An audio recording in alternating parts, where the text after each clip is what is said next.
लकड़ियां काटकर बाजार में बेचने गया, लेकिन उसे लकड़ियों के अच्छे दाम नहीं मिले।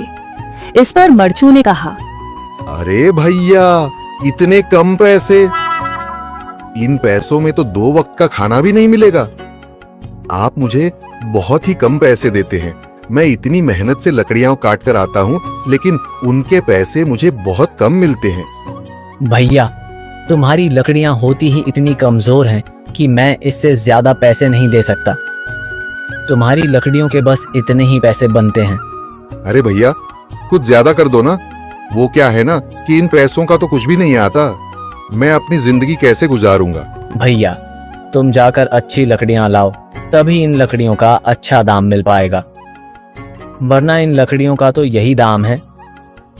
ये सुनकर मरचू बहुत ज्यादा परेशान हो गया और पैसे लेकर किराने की दुकान से सामान खरीदकर घर आ गया। घर पहुंचते ही मरचू की पत्नी सीता ने कहा, अरे जी, सामान ले आए आप? हाँ जी, सामान ले आया हूँ। सीता के चेहरे पर खुशी छा जाती है, लेकिन जब उसने सामान देखा, जी, इसमें तो बहुत थोड़ा सामान है।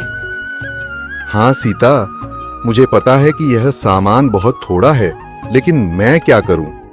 मेरे पास जितने पैसे थे, मैं उतने का ही सामान लेकर आ गया हूँ। इस तरह हमारा गुजारा कैसे हो पाएगा जी?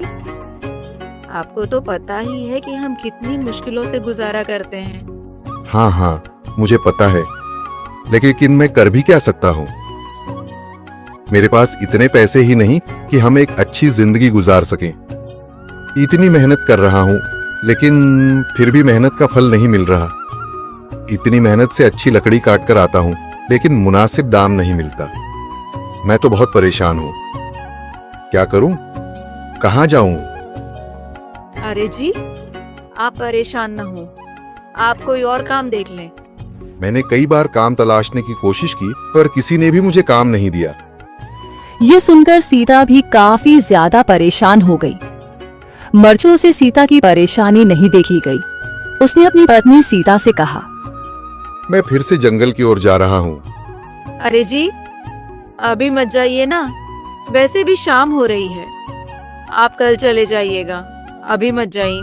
ठीक है, अगर तुम रोक रही हो तो मैं नहीं जाता। मैं कल चला जाऊंगा। इसके बाद मरचू गांव में घूमने के लिए चला गया। तभी उसे एक आदमी मिला और उसने कहा, कहाँ जा रहे हो भैया? और सुनाओ, क्या हाल चाल है? जिंदगी कैसे गुजर रही है? अरे भैया, तुम्हें तो पता है कि लकड़ियां काटकर कैसे गुजारा होता है। हाँ भैया, तुम सही कह रहे हो। और आसपास के जंगलों में अच्छी लकड़ियां भी नहीं है। इसके लिए तो जंगल के अंदर जाना पड़ेगा। पर जंगल के अंदर तो काफी सारे जंगली जानवर होंगे। मुझे बहुत डर लगता है भैया, मैं जंगल में कैसे जाऊंगा? हाँ भैया, जंगली जानवर तो होंगे, लेकिन अच्छी लकड़ियां तो वहीं से ही मिलेंगी। ये सुनकर मरचू बहुत ज्यादा परेशान हो गया, लेकिन वह आदमी बिल्कुल ठीक कह रहा था। जंगल के किनारे की सारी लकड़ियां कट चुकी थीं। अब सिर्फ जंगल के अंदर ही अच्छी लकड़ियां बची थीं। अगली सुबह मरचू लकड़ियां काटने जंगल की ओर चल पड़ा। जंगल में आने के बाद मरचू ने कहा, अरे, यहाँ पर तो लकड़ियां ही नहीं हैं। वो आदमी सही कह रहा था, लकड़ियों के लिए तो जंगल के अंदर ही जाना पड़ेगा। और जंगल के अंदर जाना क्या सही रहेगा? मुझे तो बहुत डर लग रहा है, क्योंकि वहां पर तो काफी सारे जंगली जानवर होंगे जो खतरनाक होंगे। अगर आज मैं जंगल के अंदर नहीं गया तो मैं आज घर पैसे लेकर नहीं जा सकूंगा, और फिर जब पैसे नहीं होंगे तो गुजारा कैसे होगा? मरचू जंगल के बाहर खड़ा सोचता ही रहा और फिर उसने सोचा, अरे, यहाँ पर भी कोई मजबूत पेड़ दिखाई नहीं दे रहा जिससे मैं लकड़ियां काटकर घर ले जा सकूं। लगता है और अंदर